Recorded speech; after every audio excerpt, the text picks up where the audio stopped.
Good evening. Good evening, you guys. If you don't recognize me, I did my makeup today. I do it sometimes, believe it or not. I'm super glad that I decided to pop in here and make a video tonight before I hit the hay. You'll probably be seeing this tomorrow, but tonight's Monday night, and I'm just going to continue on with the next part of my story. We kind of left off when my grandmother died, the one that was like a mother to me, one of the ones that was like a mother to me, and I just thought I'd pick up from around there, around the time I left. It's for me, as soon as my mom slowly started to cut me out and stop talking to me, and how that's been. So I really appreciate anyone who's watching and supporting me as I grow and learn and get better at YouTube. And we'll just dive right in. When my grandmother died, we were all, everyone was allowed to come to her funeral, or at least so she said. And if I'm being completely honest, I left during the middle of her funeral because they just started trying to make it all about the religion instead of her, and that really pissed me off. So I left, and I just went to her burial and honored her that way, since I really couldn't take the bullshit that they were spouting at her funeral. So I was really grateful that she was able to wake up in the end, because I know she did, and I know she was proud of all of us, everyone that she touched their lives and cared for and helped to raise. So I hope she is up in heaven just giving it the sass it needs. I want to go to about the time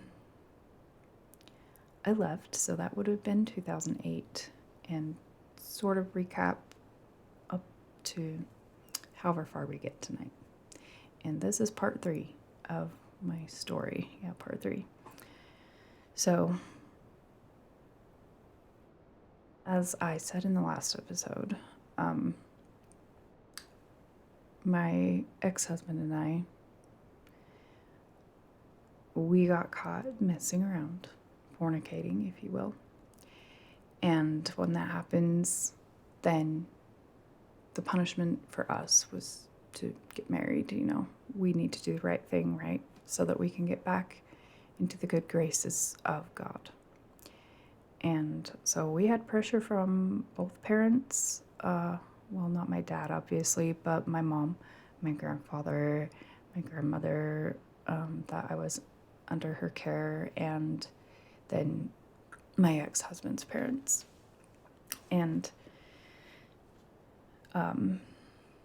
we ended up saying yes, but I won't say that there wasn't an extreme amount of pressure placed on us to make the decision that we did, because there was, and it was, I'm going to say, a good and a bad decision, because I definitely don't regret doing it.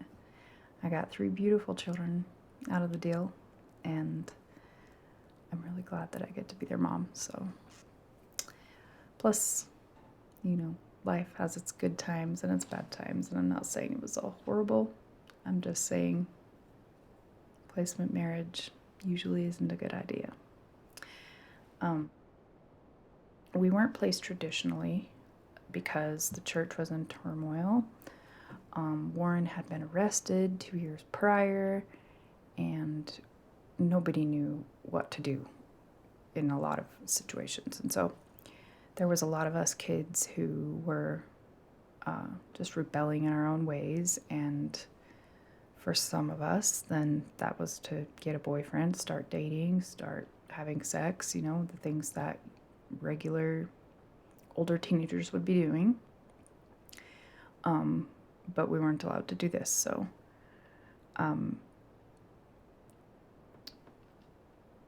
when they caught my ex-husband and I, then it was marriage time. And so they had us go get married through the court. So it was a legal marriage. However, we were both 17, and so our parents came to the courthouse to emancipate us, because when you get married, you're pretty much emancipated at the same time. And in Utah, you can get married when you're 17 if you have your parents' permission. And so our parents took us down there, and we went to the courthouse, got the paperwork done, and went to see a justice of the peace who could marry us. And that was what the wedding was. It was just throwing on a white dress that I borrowed and some pearls that I borrowed.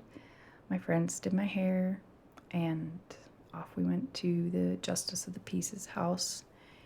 And that was our wedding, was literally in his house. We just did the little ceremony, and we're sent on our merry way with $900 and an old truck. And the first couple months of being out, they're sort of blurry for me. I remember a lot of stuff, but there's a lot of days that I don't even remember what happened that day.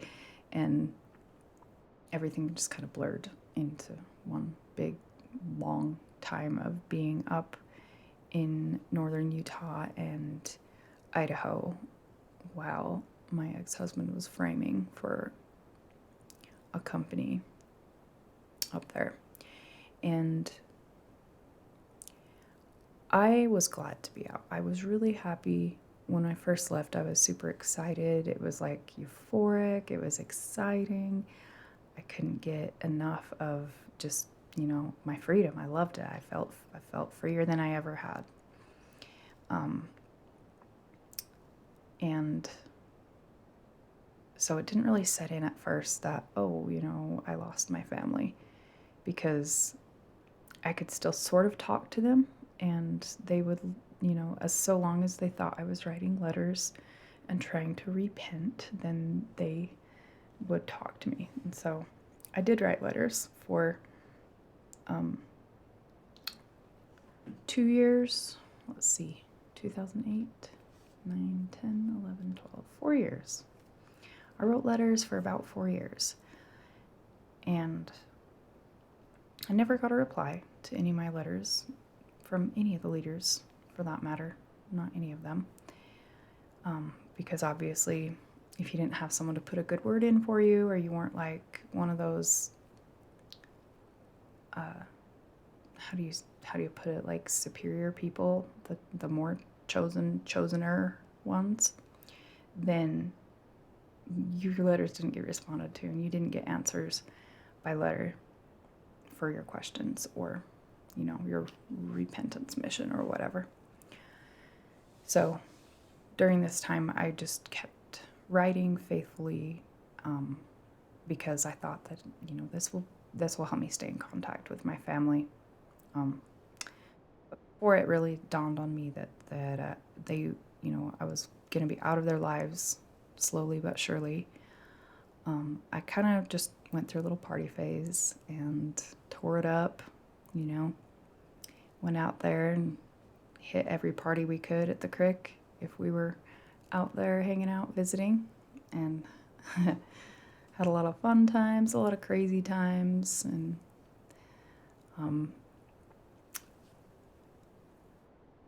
about 6 months into my first marriage, I found out I was pregnant with my first son, my first child, and so I was the DD.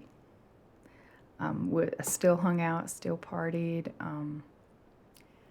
Not super proud that I just got sucked into the party scene, but I was super young. I was very naive, and so it is what it is, honestly. But 6 months in, here I am, pregnant with my first child, 17 years old. Didn't know what the heck I was in for, but I knew that I wanted to be a mom, because that's what I pretty much been taught my whole childhood, was that I was going to grow up and be a mother, and that was my purpose. And so I was actually really excited to be a mom, and I always wanted to be. So having a child was super, super exciting. And so we ended up in,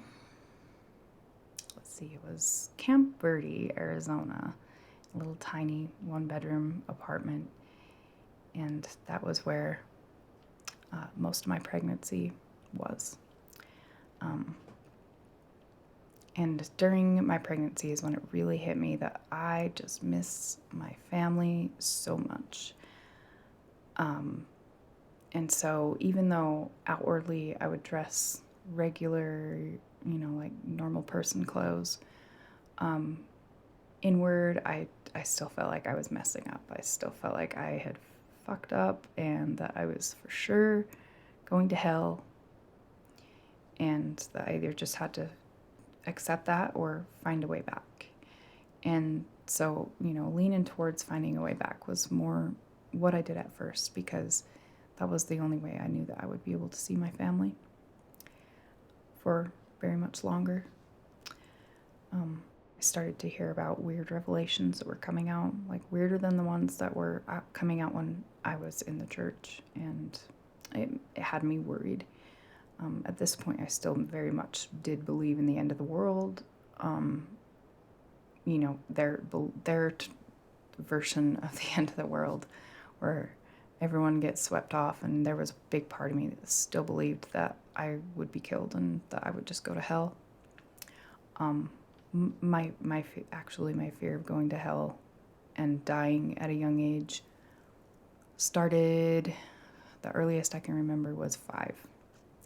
I remember thinking that I wouldn't live till my 6th birthday because I wasn't worthy, and the destructions were going to come and kill me, and I wouldn't be lifted up because I wasn't good enough. And so from that early of an age, I had those kinds of thoughts and believed that of myself. Obviously, that's not the case, and, I'm a wait-and-see saint on the apocalypse.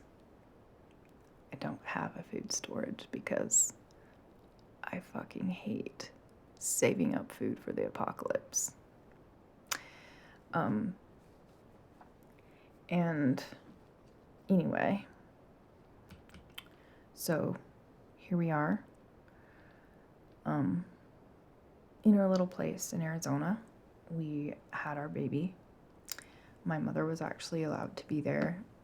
That was actually my favorite birth, as far as my mom being there, and my family that I really wanted to be there were there. And so I was really grateful that my mom and my ex-husband's mom got to be there at the birth of our first son and their first grandchild. So it meant a lot. After he was born, we went back to our little camper, our little apartment, and we, 2 days later, packed up and took my mom home to her house in Colorado City. She was super excited to be a grandma. She was just over the moon about it, and my mom loves children. She wasn't done having children, or so she thought. When she had her last, she really wanted to get remarried and have another. And so for her to have a grandkid in her life, I think was really exciting for her. And of course that got shattered. That hope got shattered pretty quick.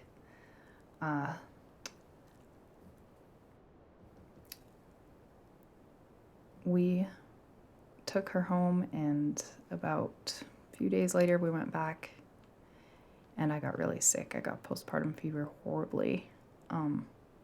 So much so that I couldn't even sit up on my own in bed, and I just had to have help to sit up so I could nurse my baby and take care of him, and that was miserable. I wasn't planning for that, but apparently it was too much for me to just bail out of bed and go on a 4-hour road trip and spend some time visiting family for a weekend. Shocker. Don't do that if you've just had a baby. Just rest. until you feel better. Anyway, so my son started getting older, and we moved into Prescott Valley, and his dad was doing concrete there and in the Phoenix area. So the next phase of me really wanting to go back, I think sort of started when my ex-husband, he would really be paranoid about me wearing anything revealing, anything that wasn't like totally modest. I mean, his head's still in it too, and he has these ideals of how he thinks that women should dress and be and act. And so it ended up being a pretty verbally and psychologically words. It was a toxic relationship.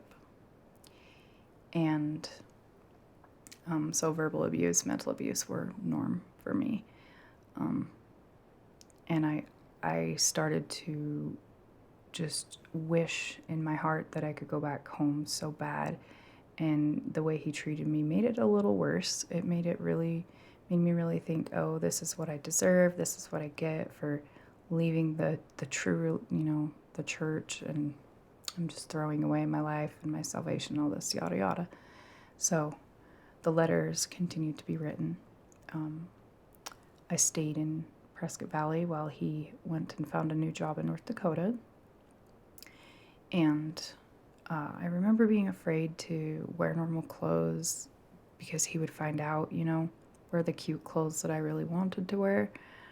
And so I would wear very modest clothing, a lot similar to what you see like a super modest Christian or a super modest Mormon wearing. Down sleeves, at least 3/4 were longer, and covered up here, not too revealing around my boobs or anything, because that was a big deal. And it was hard. It really took a toll on me and gave me a really warped perspective of what a relationship should look like, because for me that was normal. I didn't know anything different, and I just thought there was something wrong with me. I thought that I was just, not living up to the standards of what a wife should be for this guy. And so jump ahead to a little later that year, the year 2011. I went up to North Dakota to be with him, and so that our son could see him every day, and we could go figure our lives out up there and save more money, live together in the same place, because at that time we were living in two places. Him living in North Dakota, me living in Arizona. So I went up to North Dakota, and that was where I started out with my second child, my daughter. She was born in the summer of the following year. But anyway, when I got to North Dakota, I was very strict about writing my letters. I remember that probably being the time that I had never wanted to come back more. I would call my grandmother a lot. I would call my mom as much as I could, and they would send me postcards that I could send Warren Jeff's postcards in prison, because at one point we couldn't write him letters. It had to be a certain kind of postcard, and I'm sure it was like security purposes or something. So they sent me the cards to write on so that I could send them to him, gave me his prison address and all that creepy stuff. So I wrote postcards to him. Like I said, never got a reply from the guy. I wonder why.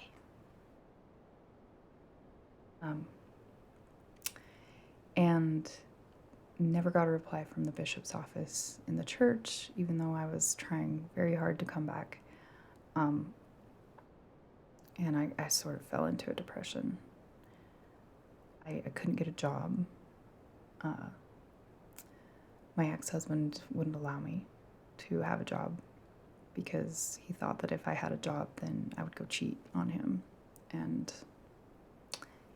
go figures, he was doing all this stuff he accused me of behind my back. So usually when someone's accusing you of doing something you're not doing, it's because they are doing it. And so I couldn't get a job.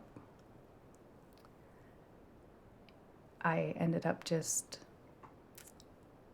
babysitting for a girl I knew, so that was helpful. She was up there with her little boy, so I tended for her during my pregnancy until my morning sickness was too bad for me to handle, tending another kid for someone else, and continued just fighting the good fight, man.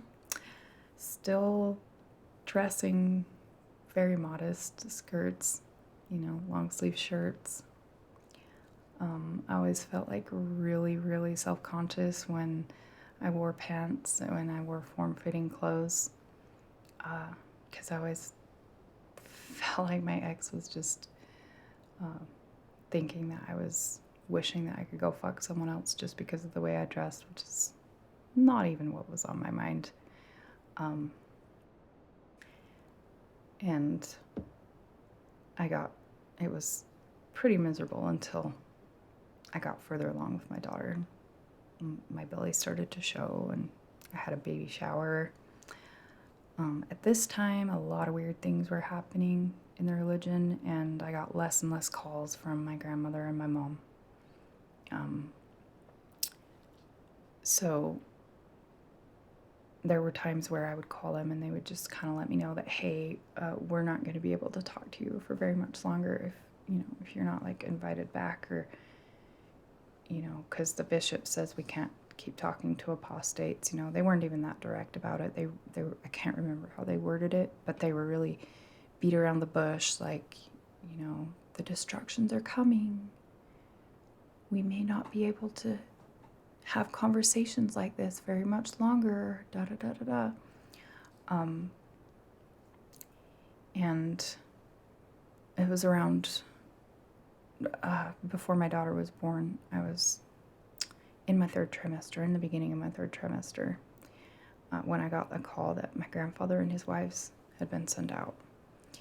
And when I heard the accusations against them, I knew they weren't true.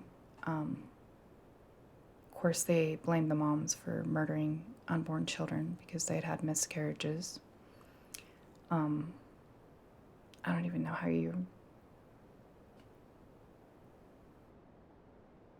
I guess if you have a miscarriage, you're a murderer.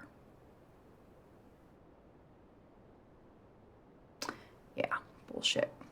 Creepy motherfuckers. Anyway, and they accused my grandfather of some horrible shit, which they did further investigate that and found that none of the accusations against him were true, but they didn't believe his daughters when all of his daughters said that no, they'd never been touched inappropriately by my grandfather. And so his whole family was kicked out of the United Order. And that was at the time the United Order had just begun. So it was a whole new thing. It was all like hush hush. If you're in, you were so holy and you had just made it. I mean, you were going to heaven, man. You're going to go to Zion. You're going to get on the walk on those gold paved streets and, watch that yellow dog wag its tail as you come to the gates. And, I totally lost my train of thought. But, oh yeah, think you will. Anyway, my grandfather's family wasn't allowed to participate, which, I'm sure at first was hard for them, but that was a blessing in disguise. And my mother was invited in. She was baptized into the United Order.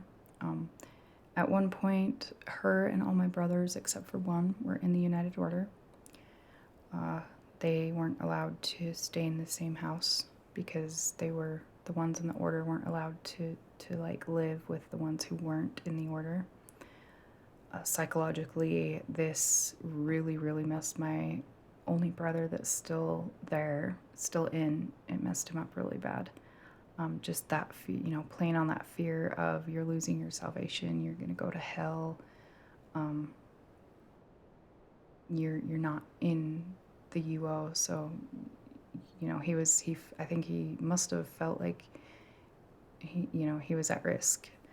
And so super sad. My mom, of course, her fears were always played into by most of the teachings, the way she took it and the way she was raised to believe it. Just had her, her testimony of the cult strengthening every time an event would happen, every time anything would happen. She would get a little bit normal, and then some big event would happen in the world, and they would just use it to play on these people's fears until they were willing to cut all their children out and just, stop talking to them. It was a little bit worse for my ex-husband, actually, because his mother ended up calling us later on and telling him that she no longer wanted to speak to him, that he wasn't her son, that he was dead to her, and that me and the kids, weren't her grandchildren, or, basically saying that you're dead to me. You're not a part of the Lord's work. You don't believe in our prophet Warren Jeffs. So you're dead to me. Bitch. I literally wanted to bitch slap that woman. Probably the last time I saw her, because she was doing a supervised visit with her kids to my ex's dad, which is my children's grandfather. And when she brought them over, they're all still in their dresses and everything, but legally they still have to come see their father, even though he left, which they hated. And the church alienated them from their father very hardcore. The church made them hate him with everything in their being. Between their mother and the leaders that were over them, they got it hard. And still to this day, most of them think that he is the devil, which is extremely heartbreaking. My children have 9 aunts they don't even know because of that. So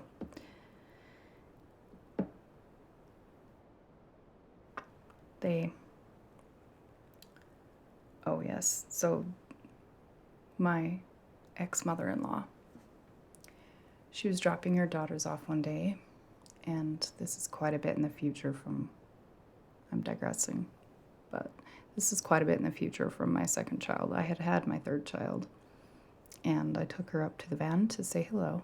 I said, say hi, this is your grandma.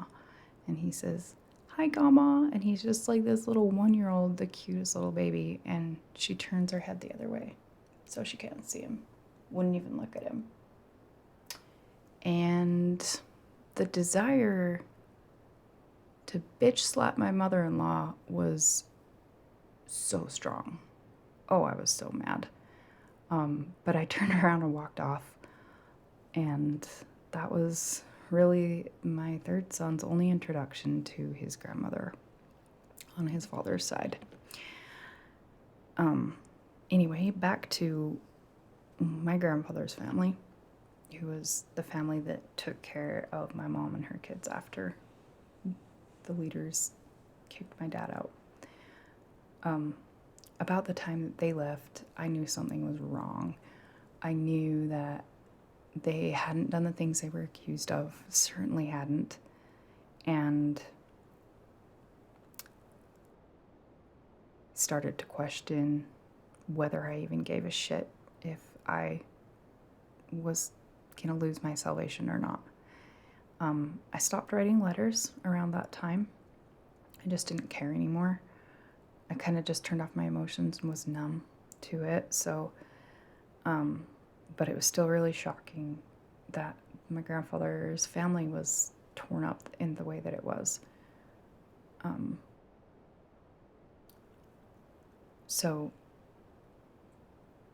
after that, my grandmother, whom I hadn't talked to for quite some time, reached out to me and let me know that she was living in southern Utah and that I could come see her when I was down next and bring the kids. And that was seriously like some of the most comforting times in my early motherhood.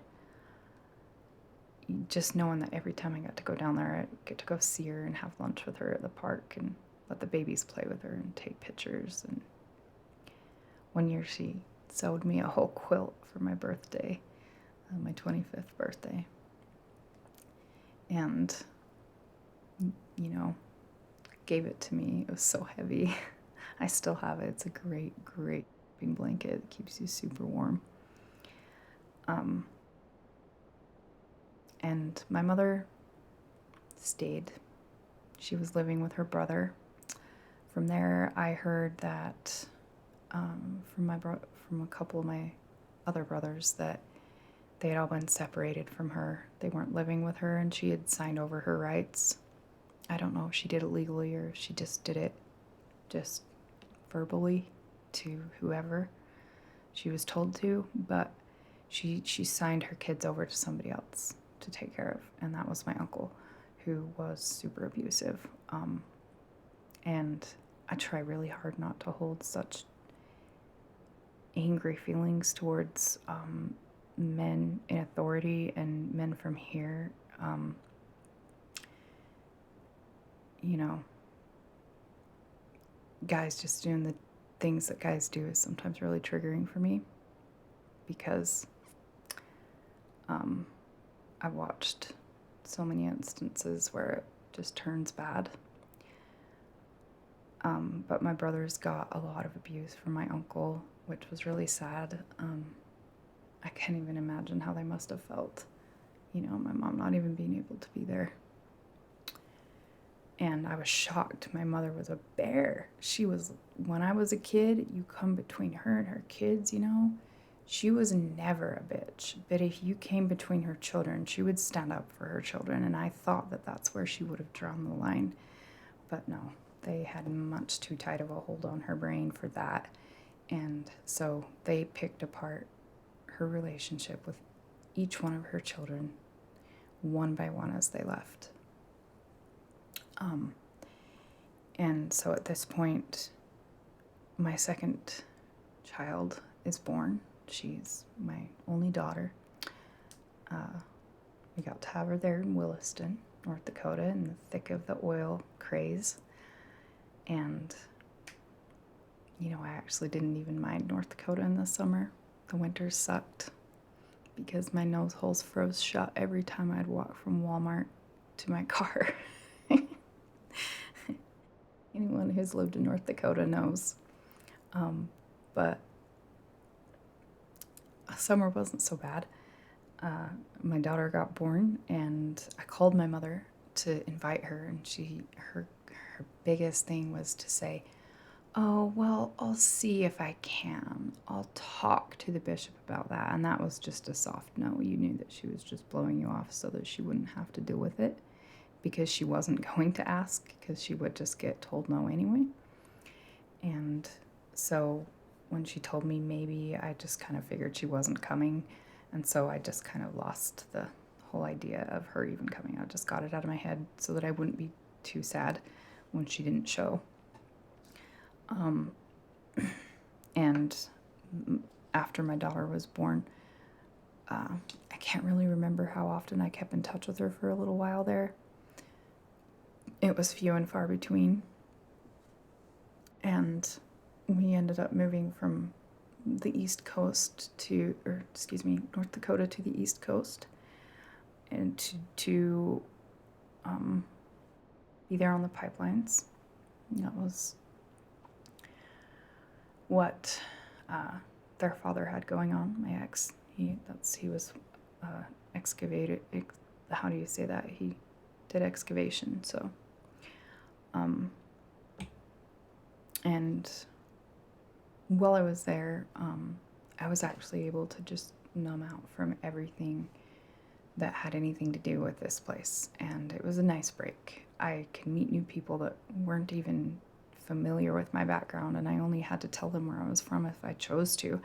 I used to just tell people when I wasn't in the mood to go into where I was actually from. I would just say, oh, I'm Mormon, because on the East Coast, they'll leave you alone if you tell them you're a Mormon. And so I would just tell people I was a Mormon if I didn't want to tell my story. There was a few people I started to, but it got really exhausting because there was just no way to help them understand what it was actually like. And they had so many questions, and, you know, they're well-meaning, but they're saying, oh, you need to come join our church. This Christian church is so much better, and you'll have a relationship with God again. And, you know, I mean, thank you, but no thank you. I was not ready, still not ready to ever join an organized religion again. And with that being said, my brother got in an accident. This was the year 2013. So I had my daughter in 2012. She was a few months old, and I got to spend some time in Utah for a few months, and then I headed to the East Coast, to Pennsylvania, where my husband was working at the time.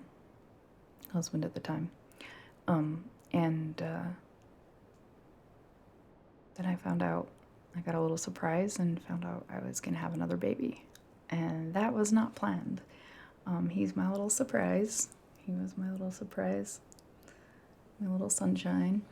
And my daughter was only 7.5 months old when I found this out, so it was pretty big deal, really stressful, you know, but I was still excited. I actually got used to the idea pretty quick. And so, you know, living in a camp trailer on the East Coast with a couple kids in the RV was, you know, starting to look pretty small because we're going to add a third. And so started thinking about a bigger place, a bigger camper to have the kids in. Around this time was the time that I was mentioning to you before, where my ex-husband's mother told him that she was dead, or that he was dead to her, and all this stuff. You know, that to never talk to her again. And that was really hard. But there was something really amazing that happened to me while I was pregnant with my third child. Just in rural Pennsylvania, just living my life in my little RV. And I checked my email one morning, and I got a message from my grandmother, Colleen. And who should I see? But I see a picture of my paternal grandmother, my dad's mom, who I hadn't seen in over a decade. And I had no idea where she had been. I found out later on that she was actually down there in Texas with the whole thing at the ranch, and she was in Colorado for a little while. I believe she was even in South Dakota at the compound there. And just doing her thing, just doing her sweet little old lady, taking care of everybody, feeding the kids, feeding the guys, bottling fruit every canning season. She's super old, 50s style wife, except for plagued style. So she's an angel to this day. I sure love her. Anyway, I saw her photo and I just cried. I cried for so long because I couldn't believe that I actually got to see my grandmother Ada again. I didn't think I would ever get to see her in this life again once she was gone. And so I'd kind of hung that thought up and just forgot about it. And, you know, because I thought, you know, she'll pass. They won't tell anyone she passed, and we'll know when, you know, when we find her grave, because that was how it was for a lot of people. And so to see her face and to know that she was doing well and to know that she was talking to my grandma Colleen just had me so thrilled. And so the next time I went out to Utah, I went to Cedar City and got to visit with her and catch up. And that was her beginning of her freedom journey. And I still get to have her in my life today. That's one thing that I'm super grateful for that keeps me hanging in there, is that I still have an amazing relationship with my grandmother, Ada. And I get to talk to her whenever I want. I can go see her whenever I want. Of course, as soon as I can fly to Arkansas. I'm so happy for her. She got out of this place. She was able to go live with my aunt. And I think I need to get some permissions from my aunt before I say anything about her story. I will say she was one of Warren Jeff's wives, and just leave it at that. But like my grandmother, she wasn't in my life for many, many years. I think for her it was longer. My grandmother was out of my life for 12 years, and I believe my Aunt Amy was out of my life for around 15 years. And so at this point, 2013, she hadn't left yet. She was still very much involved and,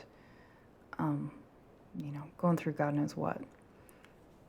But that's all I'll say about that, just because I want to respect her privacy, and I don't know that she wants to share her story on a platform like this at this point. So I'll be talking to her, because if she would, then I'm sure she has a story to tell. Anyway, I get to have my grandmother Ada back, and that just made my heart so happy. I actually was able to go and spend a day with both my grandmas, my grandma Ada and my grandma Colleen, and I took my grandma Colleen up to Cedar City where my grandma Ada lived, and we had tea, we hung out, we let the kids play, took selfies. We took funny selfies with my grandmas. Like, I never thought I'd be able to do that. So those pictures are some treasures for me, and I'll have to find some and post them in my community page. But yeah, I was able to have that with them. And at that point, I understood that everything was bullshit. And, to different levels this time went on, because it was like, whoa, okay, this is weird. What the fuck moments started happening to me on a regular basis, where I would hear something fucked up that happened out here that people were going through, and I thought I heard the worst thing, and then I would just hear something worse. And so it was like several what the fucks per week at least, And so I kept on questioning. I kept on thinking, this is weird. This isn't right. And to hear that they'd start to have food restrictions and even more cutting off of talking to their children who weren't in. It was around the time my brother got in an accident, and he was shot by accident. There was a gun with no guard that went off. It fell and went off, and it went through him. It nicked his liver and his lung and almost killed him, but he made it. And while he was in the hospital, my mother started talking to me really regularly again, which was like incredible. She didn't do that at that point, hardly ever. And so I got to call her for updates on my brother, and I would use that as an excuse to just blab for hours and ask her health stuff and just chat when I needed someone to chat with, and it was really good. And then about the time my brother healed up enough to be home from the hospital, then her caretaker told her to stop talking to me, that she couldn't talk to her apostate children anymore. So yeah, after my brother healed, then my mom was out of the picture. She, she moved, I think, to a different place, still in the community, still in Colorado City. And I was staying back east for quite a while longer after that. So I continued to live my life, just going from state to state on the East Coast and through the Midwest, until about 2015. So fast forward to 2015. Hadn't been talking to my mother in a long, long time, and I did keep in touch with some of my brothers who were in the process of leaving, and they left. Two of them left around that time, 2015 area, and so I had two brothers out at that point. And so it was kind of nice to have updates on her through them. They just really didn't know what to think about it all, They thought it was crap that my mom wouldn't talk to me and wouldn't talk to, my sister. And that's just the way it was.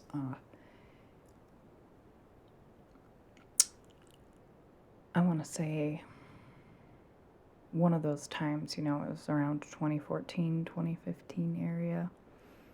Then I came out to visit from West Virginia, and I just so happened to be driving into town and pulled in behind my mom.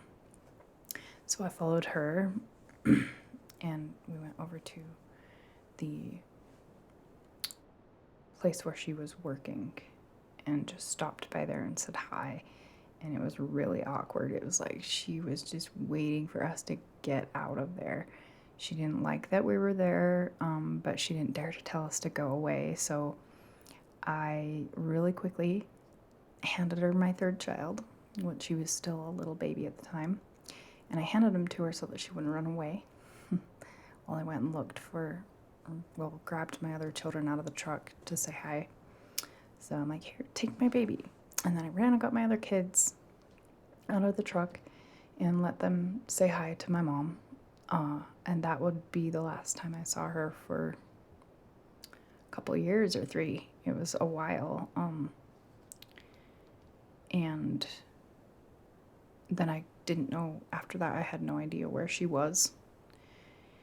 2015 was the year that I moved back into my hometown. So I moved back here to Hilldale,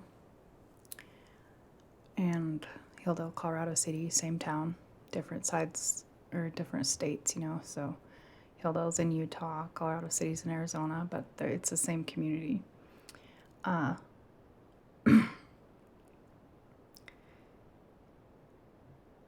moved in, and I thought I knew she was in town somewhere, but I couldn't figure out where she lived. I couldn't find her house or anything. I think she purposefully stayed pretty well hidden from me at the direction of her caretaker. So she would hide. I know that ditching family members was pretty common, for a lot of people, and definitely was the case for me. So I'd been living there about a few months or so, and then I heard that she'd moved out and moved up to the Cedar area from someone who I guess knew somehow, probably knew people who knew her that were still in. And so I kind of gave up trying to find her to talk to her or anything at that point because I didn't know where she had gone. And then I started the petition for getting my dad's house back. The home that I'm in now was my childhood home. And we were given the opportunity by the state to come and claim our houses back. The criteria had to be that you did serve in the community and you helped with projects, you were involved in child labor of some kind, and they would just give you a discount off the price that they chose. So based off the labor that my ex-husband put in, this is another thing that really still pisses me off to this day, is that they wouldn't count my labor, my free labor, to the church because it didn't count. It didn't matter, I guess. The free labor that I provided to the church certainly wasn't construction, but, you know, days and days, weeks upon weeks of during the nut picking season of my time went towards going down to Hurricane and picking the nut farm, the pecan farms, and coming home and helping to preserve those for the community, for the storehouse. So I did a lot of storehouse related work that was free labor, and helped with putting like canning food, putting food away for storage for hard times and that type of thing. Helping out with feeding men lunch, the construction crews. We would feed them lunch. We'd bring them lunch a lot of the time. So that was the type of labor that I contributed. But when I went to get my dad's house, that didn't matter to them. That was just, oh, well, you're just a woman and you didn't do construction, so your contributions don't count. And it was a whole thing, but I was still grateful that I did end up getting the keys to my dad's house. During this time, I was going through a divorce. I had finally come to the conclusion that I would be happier if I could get a divorce, and I had told my ex-husband I wanted to go home and put our children in school, and he had told me that he wanted to go and just live his life and be with other women, and so I said, okay, I want to go home then. So I did, and he helped me get into a place down there, or down here in Colorado City, and he was still in West Virginia at the time. And so began my journey here. It took me a year and a half to get the keys to my dad's house, and I got them just at the perfect time. I got the keys the week that I told my ex-husband that I was divorcing him, and that no, I wouldn't be living polygamy with his side bitch. So we moved into this house, and it felt like a mansion. I mean, my kids were used to living in a camp trailer, a 36-foot camp trailer, and so this house felt massive to them, and they loved it. And I got to relive a little bit of my childhood watching them roughhouse and play around in here. House was in horrid condition when I got it. It's still a work in progress. Still got to dump tens of thousands of dollars into fixing up, but I've come a long way, so I'll probably do a video of my house progress in the near future, because that's part of the reason I came out here, was to fix up my dad's house and live in it while I raise my babies. So around that time, I met my current husband just after I got the keys. I want to say a month after I got the keys to my dad's house. I met him, and we started to just casually see each other, casually date, and I guess it just ended up that we decided to be together, and now we have my last child, our son, together, and it has been an awesome journey to share that with him and watch him be a dad. I get to watch someone who really loves being a dad to their child be a dad to their child, and I love that. So, yeah, I love them. I'm really grateful that I have the support system that I do here. And these days, things have improved a lot in this community. They still continue to improve. And we continue to live on. The healing process begins. And another level of what the fuck begins as well. When I heard about Helaman Jeffs and Sam Bateman and all that crap, I wanted to throw hands. I was ready to start a vigilante party and go after him. So, it's unbelievable. And that is part of the reason I make this channel, is because I want to spread awareness. That's still going on, by the way. Very much so. And it's not going to stop anytime soon. Probably not in my lifetime. But it does need to be made aware of so that they don't get to hide so easily, because they'll go to any lengths to get away from the law and not have to face the consequences of their own actions. And nobody deserves that. Nobody who's come out of this deserves that.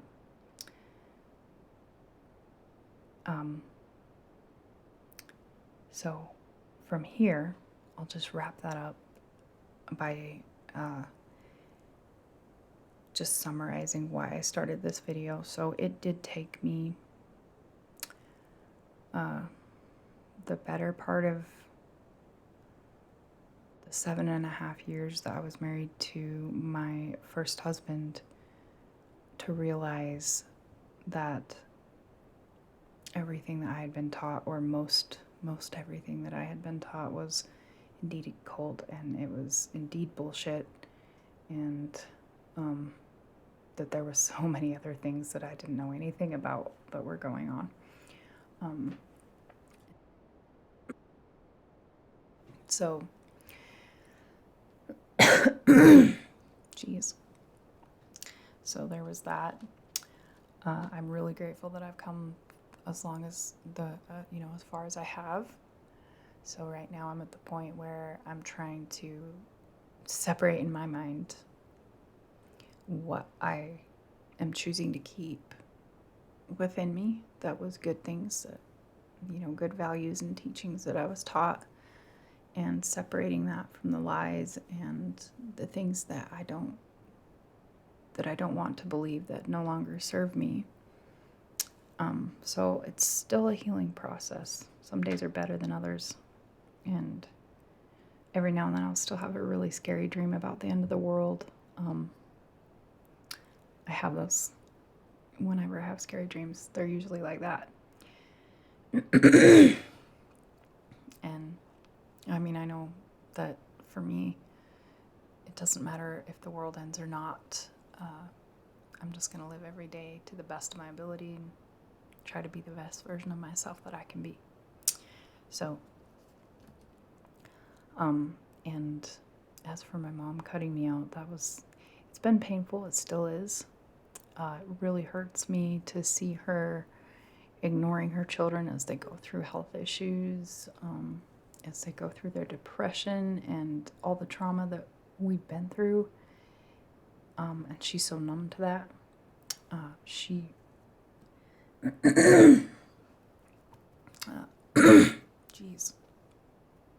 Sorry, I got a frog in my throat.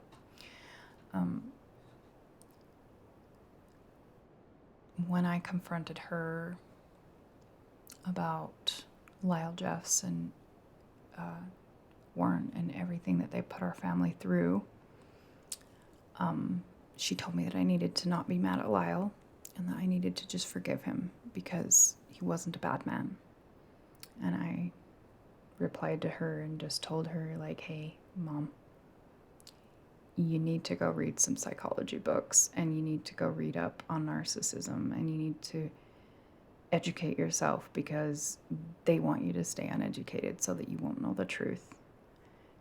She ignored my message, of course, but I hope she read it, because I hope that, you know, anything that I say to her, I hope it just plants a little seed of apostasy in her heart. Because I can't wait for my mom to become an apostate. And, I mean, even if she didn't become an apostate, I wouldn't care. I would respect her beliefs if I knew that she wasn't following pedophiles, first off, and second off, if she would just talk to her children and do what a mom is supposed to do.